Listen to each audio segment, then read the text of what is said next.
Right now on the radar, things are fairly quiet for the southwest Florida coastline. A couple of lightning strikes out over the Gulf of Mexico as you see the general flow across the state once again today. That will take the early morning showers away from the coastline, which means we're dry and looking good on the roads as you head out to school or work this morning. Anywhere from Estero, Bonita Springs, all the way up past Punta Gorda and Port Charlotte this morning, where our temperatures are in the upper 70s to near 80. We're at 80 degrees in the Cape, just shy of it in Marco Island, and a little bit cooler as you work your way inland along State Road 29. That wind 5 to 10 miles per hour out of the east will continue today. That will pick up what isolated showers and thunderstorms we have and push them right along our coastline. You can see the average of 92 and the record of 96 going back to 2005. We will be very close to that record mark today as we're forecasting 95 degrees. It'll be the third day in a row that we've reached 95 here in Southwest Florida. Your sunset time later on at about 8 o'clock. And we do have a 30% chance of an isolated thunderstorm as you see them moving right across the state like yesterday. Not everyone will pick up the rain today, but you might hear a little thunder as they'll be close by.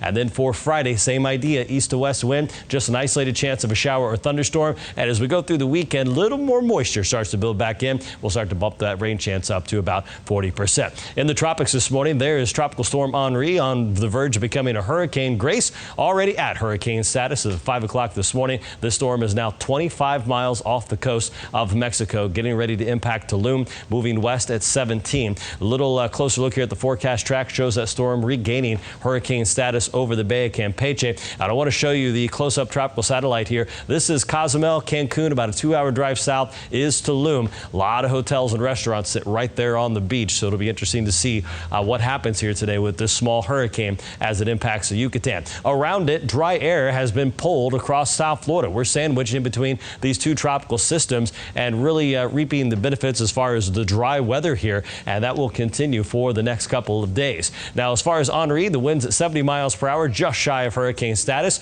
but in the next couple of days, it is forecast to move past the Carolinas, but perhaps getting close to Cape Cod. Areas in the northeast really sitting up and paying attention with a close pass as a weakening hurricane or a strong tropical storm as we head towards the early parts of next week. Now, as far as your Inman Marine forecast back here at home, our seas will be 2 feet. We'll see a light chop on the inland waters, water temperature in the upper 80s. Let's get you over to the 7-day forecast because we've got to have these hot temperatures continuing for the next couple of afternoons.